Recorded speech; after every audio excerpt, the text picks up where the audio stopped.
Hello survivors, I'm the SurvivalVis, and welcome to the Hunter Call of the Wild. Now, this is going to be the double part of our double feature Fridays we're going to try to carry forward, and because I've always mentioned how I wish the mechanics of Carnivores were a little closer to what we see in the Call of the Wild, we're going to show them off actually in-game with a small series regarding that. But in order to do that, we're actually going to take a little trip to a different reserve if we can. I'm trying to remember how we do that. I thought there was a way we could quickly go to another area. Oh, here we go. Toggle reserve selection. So we are going to go to Silver Ridge Peaks. It's the newest map that just came out a little while ago. And it's going to be more for North America homegrown of sorts, if you want to call it. So let me just read it out, and I'm sure you'll understand why as soon as I get through it. Situated in the heart of the southern Rocky Mountains, Silver Ridge Peak offers the intrepid hunter a taste of life on the frontier.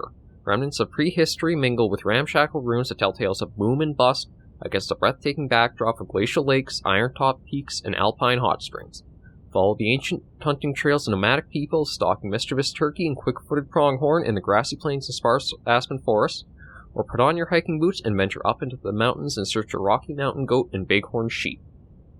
That sounds perfect to start this off with, so let's head over there and see what we can learn about it. Because anything that's more like North America based for a hunting simulator, especially something like Rocky Mountain or like British Columbia, Washington State-ish area, is something I'm very interested in, because I'd like to actually live there one day. I'd like to live in kind of West Coast area one day. Not around a big town of sorts, but like a small little hamlet or something. Oh. I think something went wrong, though. Oh, no, it might just be bringing us slowly in. Welcome to where I call home.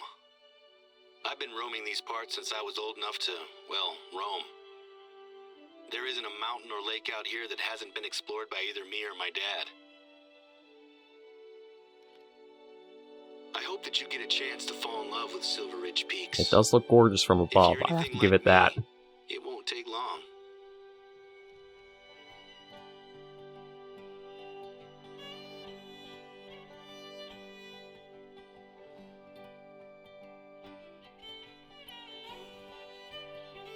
I also love the choice of music for it. That kind of like folk country music mix is very nice. Oh, actually starting us off on an actual road, not having to be flown in.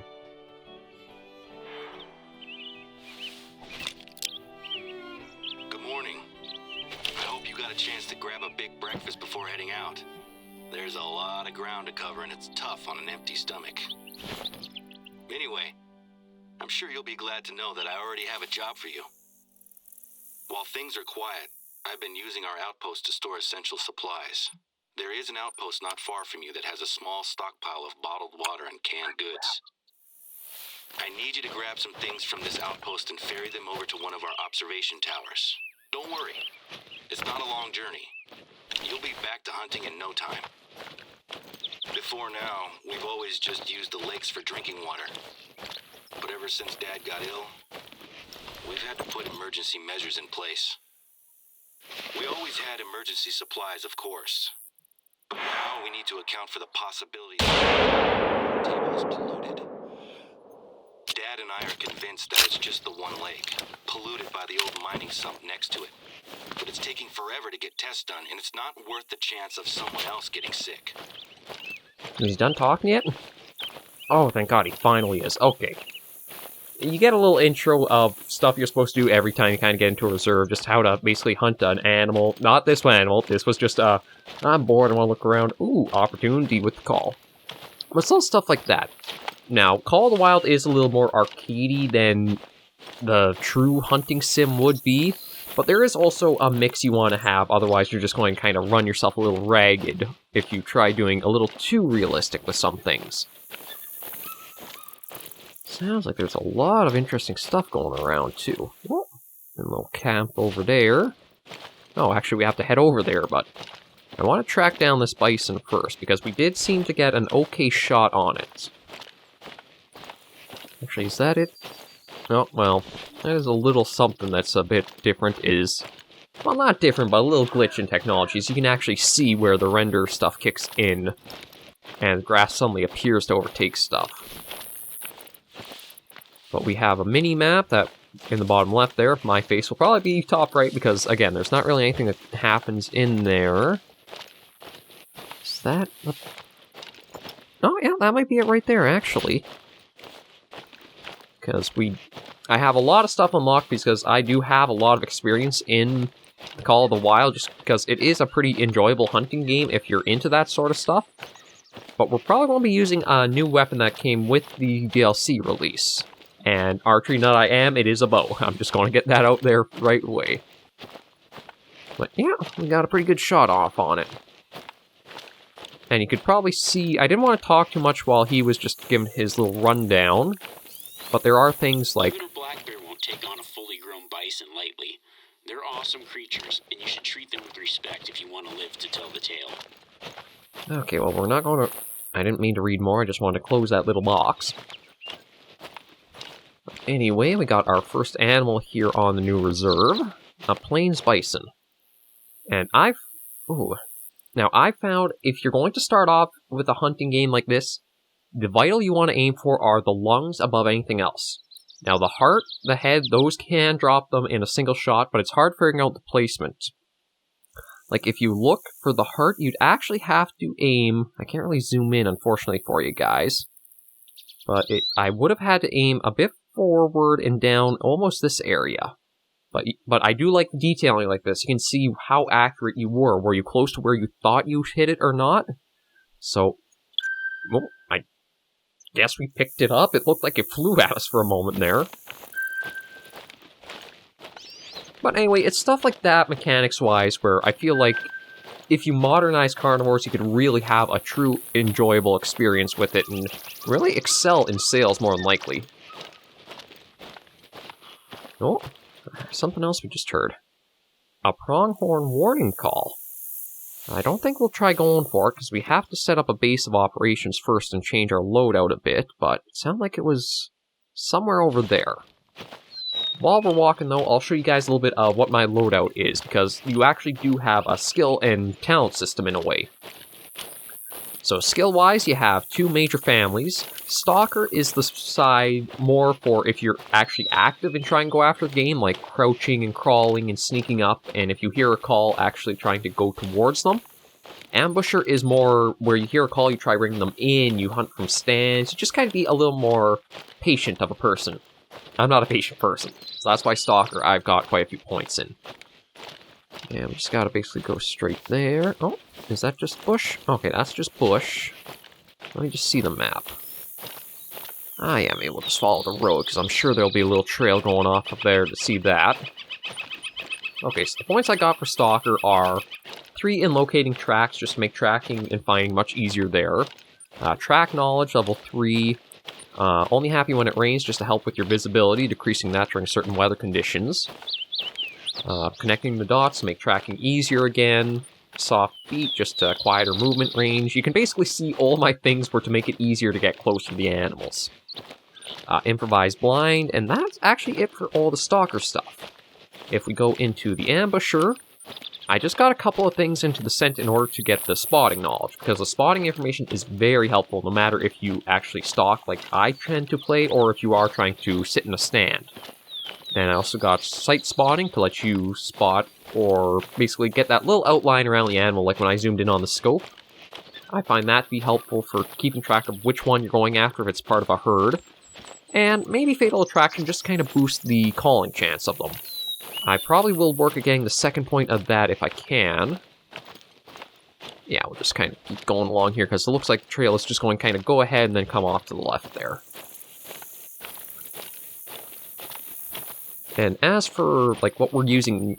Oh, let me go through perks before I get to the inventory, because that's going to change once we get there. So, rifle-wise, I basically did just increase the ready speed after the weapons, just to max that out. Steady hands, decrease the wobble. And breath control to help with aiming. I'd recommend probably starting in the rifle, because these are very basic skills that very helpful for anything you try doing.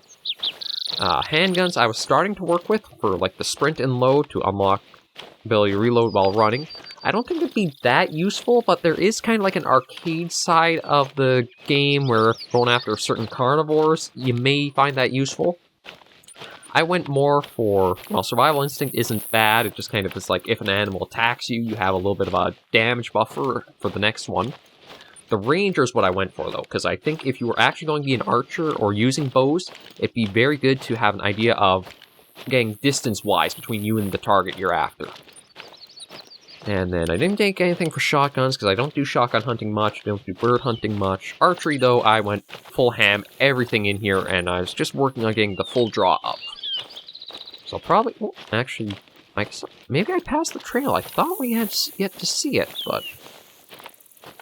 well, or maybe it here. No, it doesn't seem like it. Okay. Well, we'll just kind of walk our way slowly, get to the... here, you know what, we'll even just sprint there, because I thought we would have had a more defined trail to actually making it over to the place. But we'll get there, change our loadout, and then see what else we can hunt after. But I am excited to bring this series to you guys. I did Call of the Wild series for a while there, but I don't think I had enough of a report of sorts, so it just kind of like fell to the wayside. There were a few comments here and there, but I feel now that we've kind of expanded into hunting games a little more, we're going to be able to go much further with stuff. I'm just hoping all the recording stuff goes right, because I can see it's a little kind of staggered on OBS, but that might just be because it's trying to record and give me the preview at the same time. 6 water bottles, a couple of cans of peaches or whatever we've got there. And there should be a stack of flyers. Grab them too. Oh, something behind there. Oh, more plains bison. I think my big target of what we'd be going for here is going to be like bighorn sheep and mountain goats. Well, probably no, just bighorn sheep, because I just love the way the horns kind of curl around for that distinct look to them. I'm trying to think of how I'd describe it. If you sort of take, like, the antler configuration of animals represents things, I've always seen, like, the white-tailed deer, it's sort of like a crown where they kind of come up and go around with those spikes up like that. That seemed more like a crown. The elk was almost like a noble vest where you could take the antlers and they kind of come up over your shoulders with that sort of regal-esque look. The rams, though, I think are more kind of like a chief sort of look to them, or like tribal heads, something like that in a way. Where it's a little more primitive, but it feels powerful to look at. Everything? Fantastic. The tower isn't too far to go from here. Okay, that's good and all, but we want the inventory here. Because I have a lot of stuff to take out. Okay, so... I actually should probably figure out what weapons we need. I know it'd be good to keep the Range Master, because we're probably going to be hunting bison, and that's basically the biggest caliber weapon available and the recommended one. But what I wanted to go for was the... oh, maybe it's in the shop still. Let me check bows. Here we go. Buy that one, it's free. Buy that one, it's free. And buy that one, it's free, because, of course, they're free. Why not? And arrow-wise... actually, I might have to figure out what I need for those. Okay, well, at least let's figure out which one we want. We got an ash, a lacquered, or a rough. I'm always survival style, so let's go for the rough style. So it's supposed to be a 60-pound draw weight to it. And I just want to see what our codex says for what we're going to see in Silver Ridge. Okay, wildlife. I wish there was a better way of going through these menus, I have to admit, because they just break it up by alphabetical instead of by reserve for what you're going after. So Bighorn, take class 4 ammo. I'll remember that. I know Mountain Goat's another one that is class 4 as well. Pronghorn is class 4 as well. Okay, so we'll probably focus on that, so... we'll probably do bow in number 3, because you are a... okay, you're class 4 to 8, so you'll be good there. You're class 7 to 9, so we may even try to get something like a little varmint rifle, but... let me look for the arrows first. Okay, so... oh, it looks like actually all the arrows that I have gotten... I don't think I'll use the tracers, because... easier track shots with the tracers. They might actually be good. I'm just trying to think of which one... yeah, see, that's not compatible with the bows we can use, so it's figuring that out. I don't think... maybe we'll get a couple 8 to 9ers, because those would be helpful there. Not broadheads. Is this... okay, yes, those are going to be available with those, so let me find them again.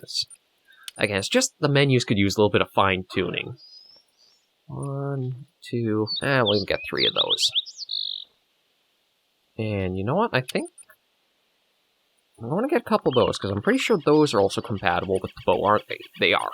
Okay, there we go.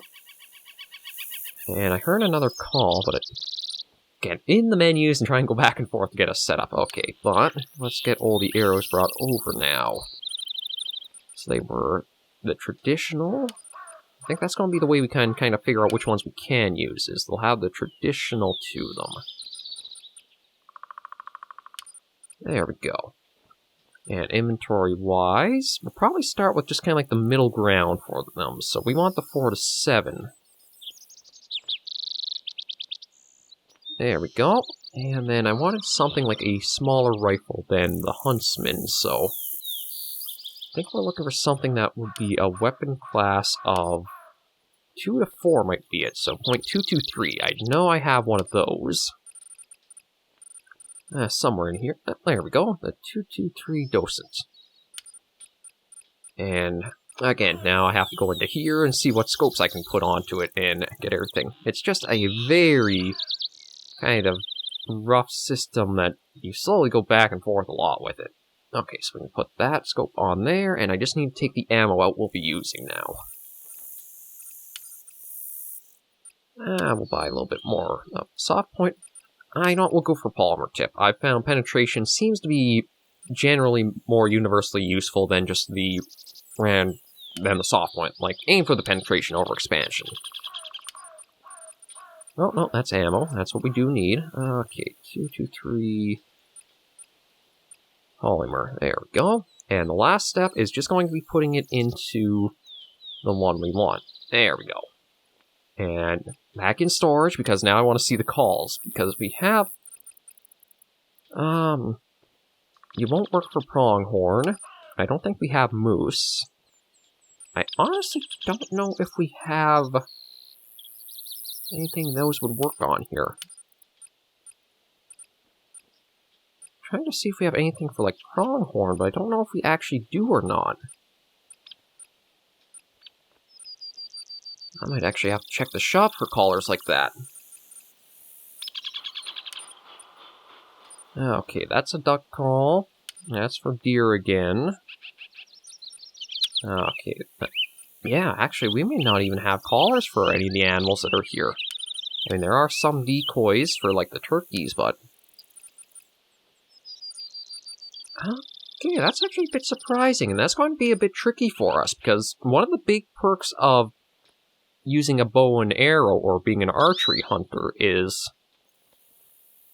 trying to call them in. That might not work with, well, what we're basically facing here. And not a single caller did seem to work as a lure for them. Either that or they might not have even been updated to include yet. Because that's... the game does tend, or the developers do tend to just like putting out content before really fixing everything that's come beforehand. I mean, we do have a turkey caller, but I think we'll start with this then. And we got our destination way up there, that's the lookout tower. It's basically, think of it how the Far Cry towers work, where you get to the top and you get a little bit of the map revealed around you. So we'll aim for that first, and just kind of see if we come across anything on the way. Now, this is probably going to be a very chill series, and we probably won't take on too much as we do go through it. Just, it's going to be hard to kind of include stuff like Carnivores, where you're actively... well, how do I want to word this, per se? Because it is very different. Oh, another call. It makes me feel like there's got to be a caller or a way to... oh, Lord. Well, talk about a big herd. And those are all males. Holy crap.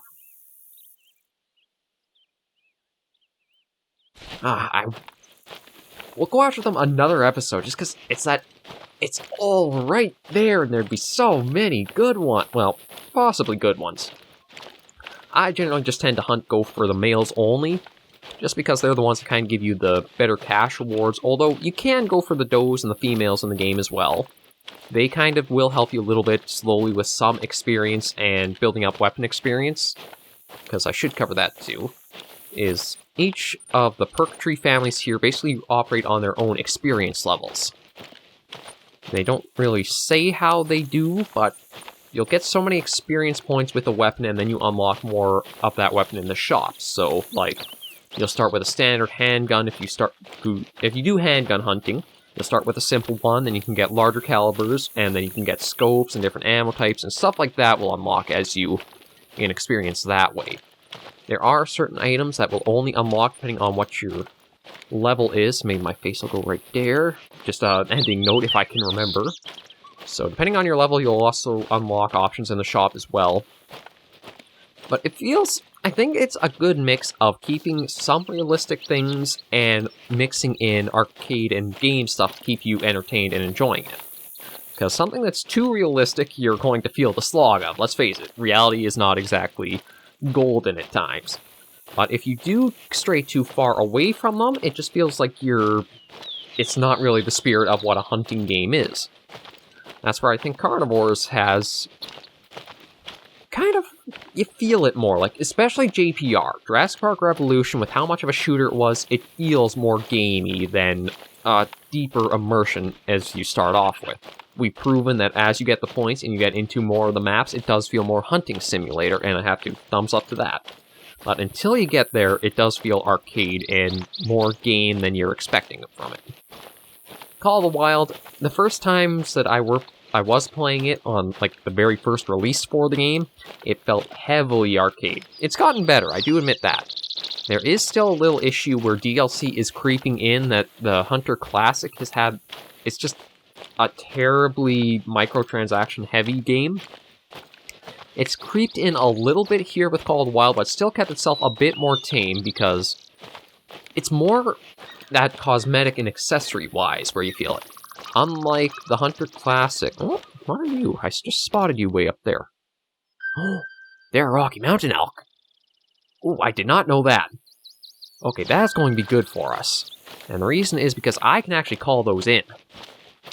And they're a weapon class 8. I wonder if I should actually... I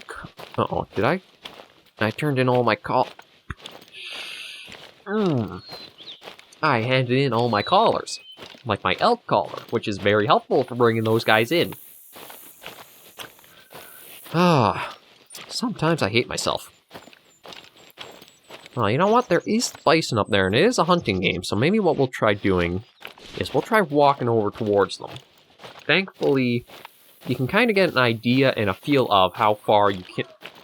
Actually, I shouldn't say how far you can get away, because you can actually sneak up incredibly close to the animals if you're careful and you know what you're doing. That said, we may even try that. Where's our... Okay, that's our 8 to 9, so we may even try using out the bow if we can. Uh-oh. Okay, he did face me, but doesn't look like it really cares too much. It is sort of like glitching its way down towards us, so we will be a bit careful. But I think we can get up within, I'd say 150 will maybe crouch down and start approaching. Normally, what I probably would have done is if I kept the collar, I would have sat maybe that tree right here, like the pine tree we're coming up to. I would have probably sat in there because of the talents in that I have, and I would have tried calling it down towards us. I am also kind of torn on whether we should go for the elk or the bison. Let me take a look and see what the scores are between them. So that's 123 to 184. And 155 to 200. So technically, yeah, this one does offer the better kind of point variation. Although, that, truth be told, unless you're going for like trophy hunting and trying to aim for the best animals possible, I wouldn't worry too much about that. I'd just say hunt whatever your favorite is. Or hunt what you think you can get or what your weapons will let you hunt. Because as much as you may be eager to say, oh, there's a bison up there, I really want to get it, if you don't have the weapon class 9 it needs, you're probably not going to get them. Or you're going to drastically reduce how much you'll actually get from getting them. And with the Rocky Mountain elk there, just trying to think of the best way of getting in there. So I don't want to go too fast. And we're getting close. No, I'm just going to see. Maybe, I'm trying to remember, is that? Okay, that'll let us get a bit closer. At a bit of a faster rate. So as long as I just kind of keep ourselves careful there. I'm just going to sneak to the tree line, because the wind is in our favor. You can see in the bottom right there, it works pretty similarly to how Carnivores does. Oh, shoot. I don't know why I stood up there. I guess I must have pressed shift by accident. Well, we got pretty lucky that he didn't kind of catch that random spasm we had. Very easy and a minor. Actually, in the challenge number is something to kind of take into consideration too. It's like you have two very good options, but you can't quite tell which one just outweighs the other one there. But I think what I'm going to do, because this is 8 to 9. Oh, now it gets even tougher, because I can technically try getting the bison with the bow. It's just going to be which one will present itself easier for us. The bison has been doing a lot of, like, just kind of grazing left and right on us, definitely showing it off its side, which will give us good access to try hitting the vital. The elk, though, is still in a feed zone, so it's basically probably going to be pretty occupied as it's doing that. Nope. Okay, that was just a mating call. I thought it might have been a warning. Right, Zed is the one I was looking for, because Zed, you actually have standing, crouching, and then, I think it's called prone, but to be honest, it's basically crawling. And this is one of the good ways of really being able to get up close to what you're after. Now, I could go for the elk, which will probably spook the bison, and the bison may charge. So I think I am going to see if we can get the bison using the bow. Just because bigger is better sometimes, and in this case, we're going to try it and see. We're actually making good progress to the tower too, surprisingly. So we'll probably just kind of take a little detour over to that. Just want to see how we're looking for distance and things. Okay, so we're getting into 40 meters, which is... Generally, I'm still trying to figure out the best sort of, like, alignment to figure out where your center is for using a bow. You don't have anything like sights on most of the bow. Well, I shouldn't say most, but... Unless you're using a compound bow, all the traditional bows have no sighting to them. So it's kind of up to you, again, to feel that, is it in your gut this is going to be a shot?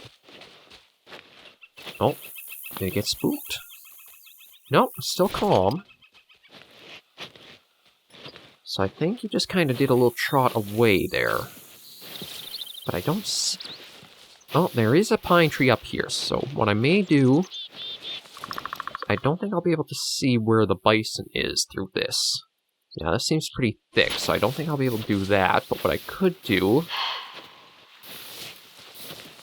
Oh, there are mule deer here too?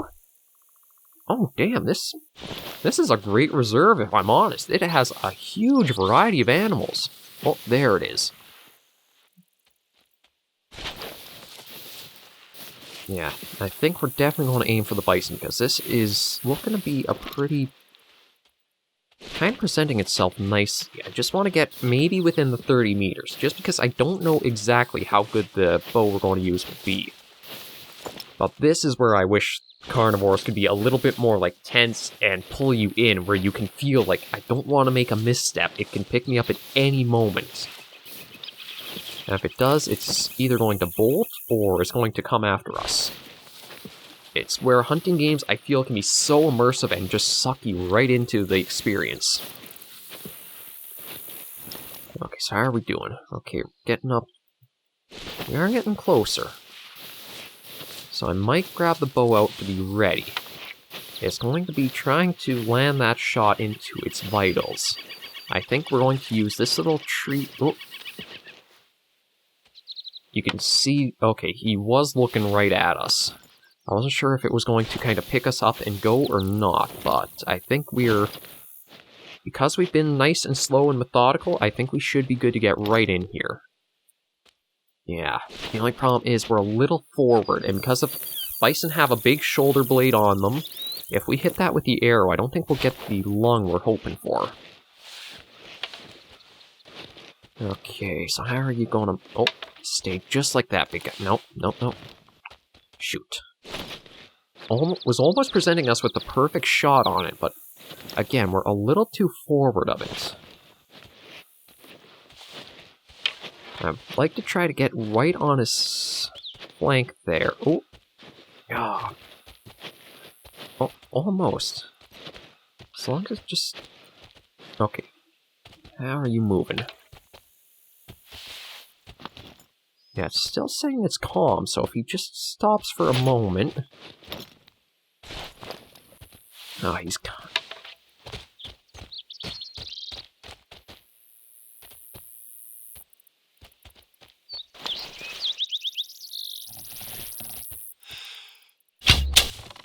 Okay, that I think was actually a vital. Ow. Okay, yeah, that's something that'll happen, is sometimes the animals will come right after you, but there we go. Now, it was 2 shots. I probably could have just left it with the 1, but I thought maybe we could kind of stop him before he might have gotten at us there. I'm just going to hit the blood to see. Make sure, yeah, vital organ hit just now. He did get the 1 in here, which we probably could have saved that arrow. I just want to try, because we should be able to try to pick up the arrows. It's one of the problems with the game is it gives you the option if you have the skill to retrieve the arrows, but the hitbox and detection for them can be iffy at times. So that's probably going to be some arrows we won't get back, but you can see I was actually shooting very low. I got super lucky with the first one. And this is also where the game has some weird-ass hit physics, because apparently that arrow went right through out its rear end because it got the tail somehow.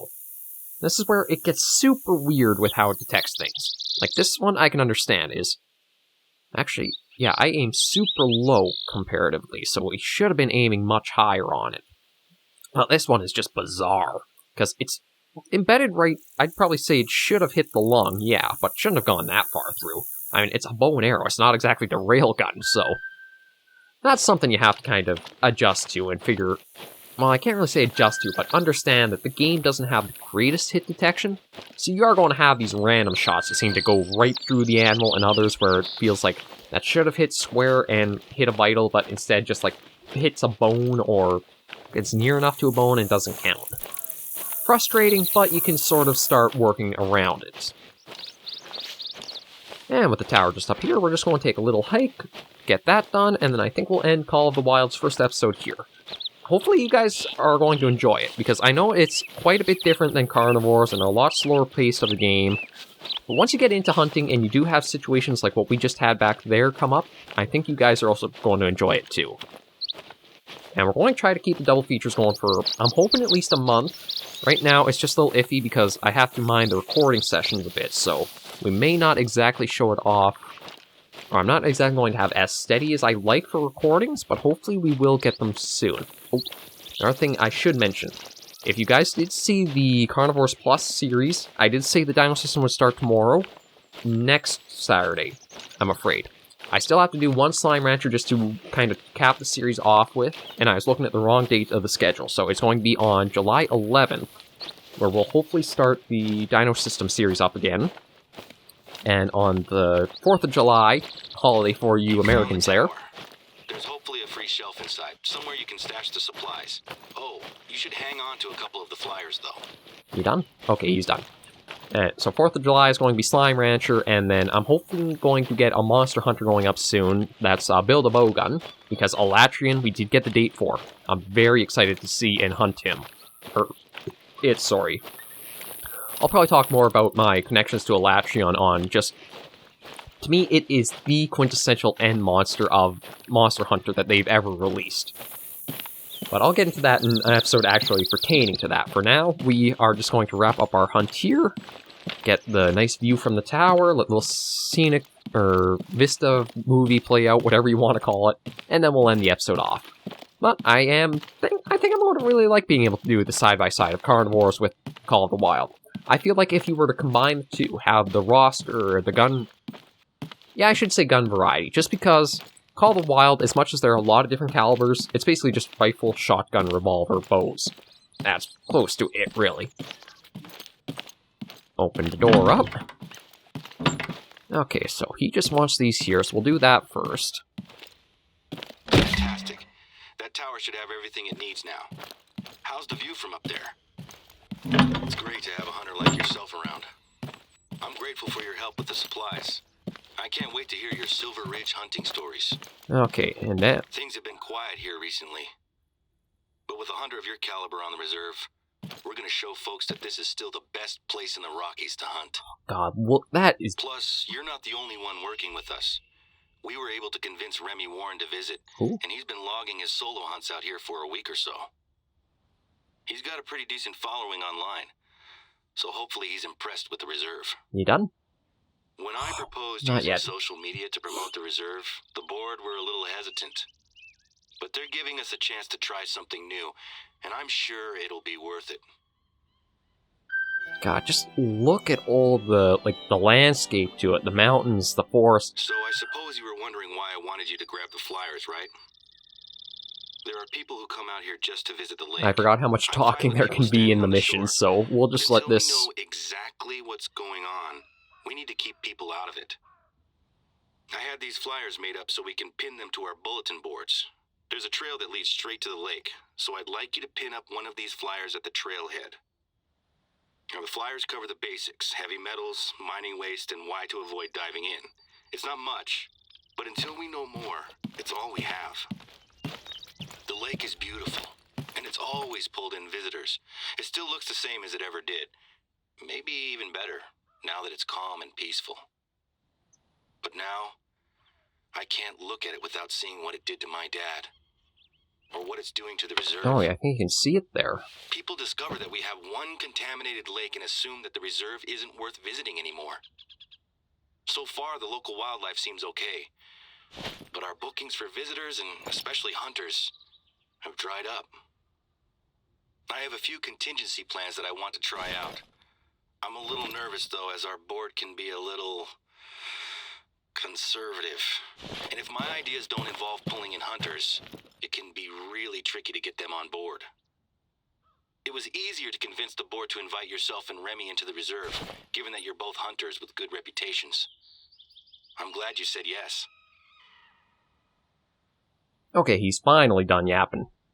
So it does look like it might not be that lake, but it looks like there are a few. So there's one there that we just saw. There's one here and one further back that may be the lakes they're talking about. But we'll worry about that next episode. I'm just glad he's finally done talking so I can actually just show the vista and we'll end this thing off here. That's one thing, is that the voiceovers go a little long for things. You're not exactly looking for a plot when you play a hunting game, but they do like to give you a lot of background noise or kind of chat sessions. So, oh, there's actually another little outpost right up there, so next episode we'll probably maybe even take a drive with an ATV up to there. But for now, thank you guys very much for watching Call of the Wild. If you do like the series or the content I do, be sure to leave a like and a comment down below. Always hoping to hear feedback from you guys and be able to communicate and just interact with you. Until I see you all in the next episode, though, survivors, please remember to take care and stay alive.